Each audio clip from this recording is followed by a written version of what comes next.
A homeless drug addict and this self-made multi-millionaire. What if I told you they're the same person? He was living on the streets of Skid Row, the worst homelessness district imaginable, with no hope for a better future. And now he runs a business that makes tens of millions of dollars that started with a genius idea from his dark past as an addict. Meet Khalil Rafati.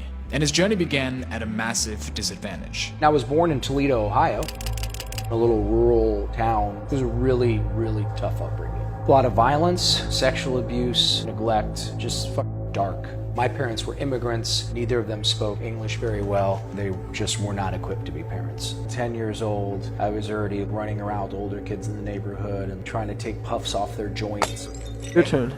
Then all of a sudden, 11 years old, 12 years old, now I'm chugging beers. Man, I was looking for attention any way I could get it. Whether it was vandalism or shoplifting or... With less than $1,000 to his name, he moved to LA to become rich and famous. I got into a rock and roll band because that seemed to be easier, plus doing drugs was more acceptable. That was kind of the beginning of going really bad. 27 years old, smoking heroin. I was so arrogant that I thought that it was glamorous. What drugs were you taking? Oh God, what drugs weren't I taking? Ketamine and GHB, ecstasy every night. I knew I was never going to get out at that point. I completely gave up and just didn't care anymore. The drugs had taken my soul from me without my consent, and I went straight to hell. Today, Khalil runs a juice bar chain that makes tens of millions of dollars a year. Before we get to that, things had to get even worse.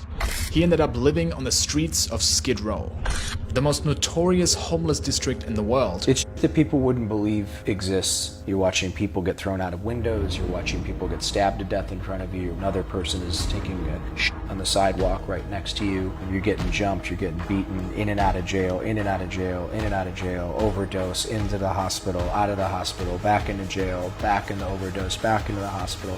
It's just a disgusting, filthy existence. And he was living like this for almost 2 years. My teeth were falling out of my head. I had open sores all over my face. I had ringworm, I had scabies. I was 109 pounds. So Khalil showed me his current workout regimen. This is Kelly Matthews. Hey. The greatest trainer on the planet. And it was, I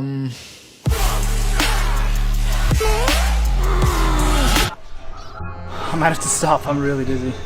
I took it easy because I didn't want him to look bad. I might have to go throw up. Are you okay? Yeah. Uh-oh. I mean, we were almost done anyways. Is that a... This is called, SUV. Damn. Wow. Oh, you have to shut your door harder. These things are tanks. Handmade in Germany, so... Is that good now? No, you really have to slam it. I don't want to break it. No, you can't. This was my dream car forever. I think this is maybe my 4th or 5th midlife crisis, so I figured why not? If I push Sport Plus, then it's... Oi! Obviously, he had to recover first to be at the stage he's at now. And after everyone he knew gave up on him, he finally got professional help. Dove headfirst into 12-step programs. I went to meetings every single day. Every single day. Twice a day. So I went back to washing cars, which I was great at. I started cleaning people's apartments. In order for me to change, in order for me to start living a new life, there had to be a paradigm shift. I got a sponsor. I did exactly what my sponsor wanted me to do. He made me do the cleanup commitments at meetings. He made me do the coffee and cookie commitment. And don't buy those disgusting little cookies. Get them nice cookies. Get them nice coffee. And what he didn't know at the time was that this silly little commitment of making sure there's coffee and cookies at the recovery meetings would change the course of his life forever. And I'm gonna bring some strawberries this time. I'm gonna grab some blueberries. And I fucking went all out. I spent like $60 or something when you're supposed to spend like $6. I set up this fucking spread. Here comes the druggy buggy dropping off all of the Salvation Army guys. And when they saw that food, the look of joy, the look of,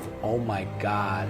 And this love and passion for serving the best foods that make people light up is exactly what you see today. So these are all the different superfoods that we put into, but this is a heirloom variety of maca that I found when I personally went to Peru, and I went up into the Andes and I met all the different growers. These cacao beans are from the jungles of Ecuador, but it's loaded with all kinds of minerals, magnesium, tryptophan. I could call up Cisco and they could pull up a big semi here once a week and unload boxes of a bunch of pedestrian grade shit but then we would be serving pedestrian grade shit. If you're gonna be the best, be the best. I was told early on in my recovery, pick up trash when you see it and throw it away. And don't look around to see if anybody saw you do it. Don't do it because you look cool doing it. Do it because that's what we're supposed to do.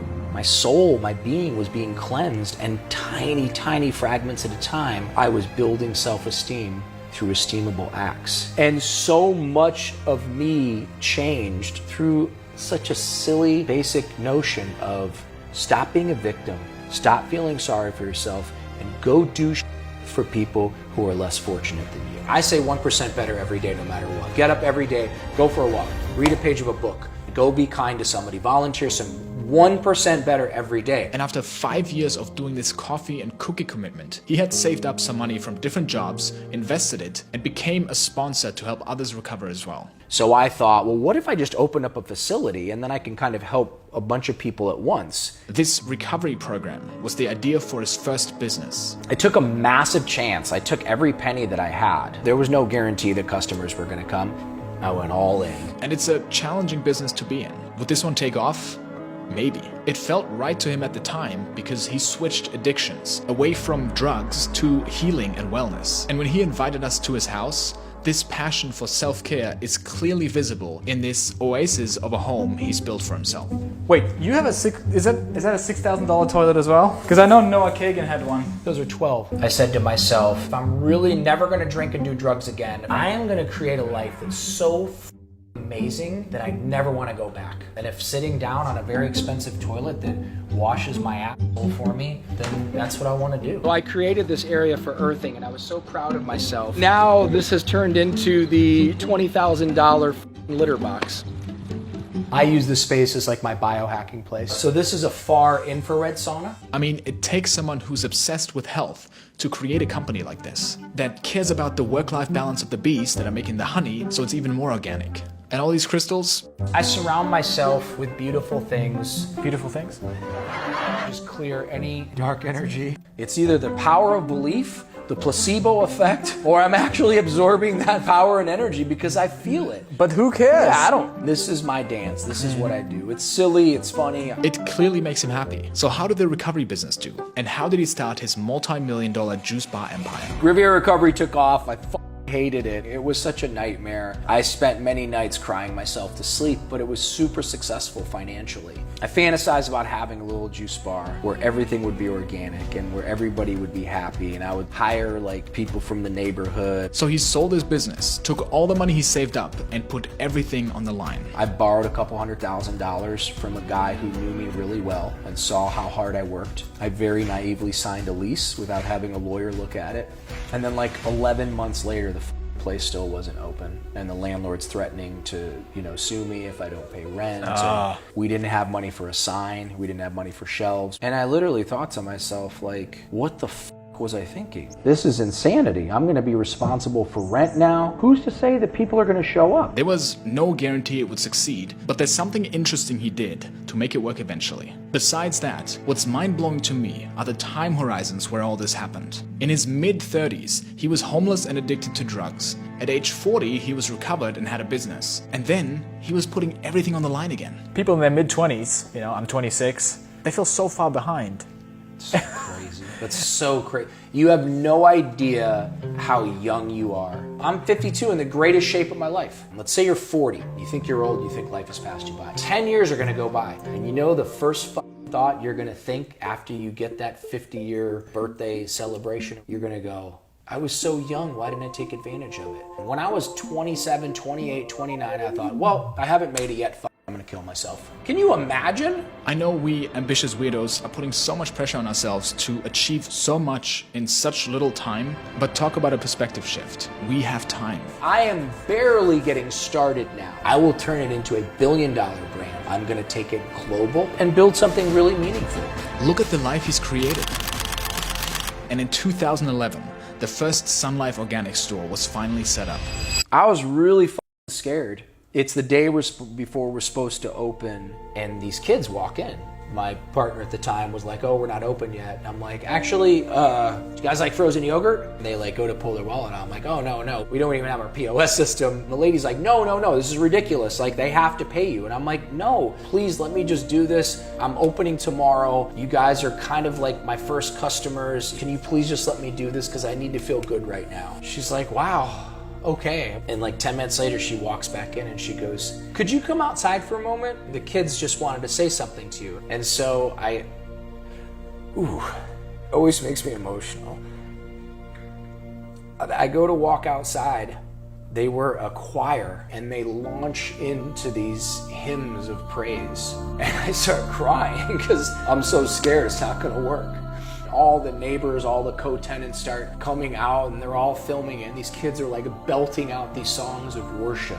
And I just knew it was going to work. I woke up in the morning, 5 o'clock in the morning, went there, like trying to put everything together. Still super like nervous, but had the faith from the experience with the kids. There was a line out the door all day. And that line out the door never went away. And Sun Life took off and it got its own momentum. There'll be 13 locations with another 5, 6, 7 coming. Had I not gone through everything I went through, I couldn't be who I am today. Thanks so much for watching.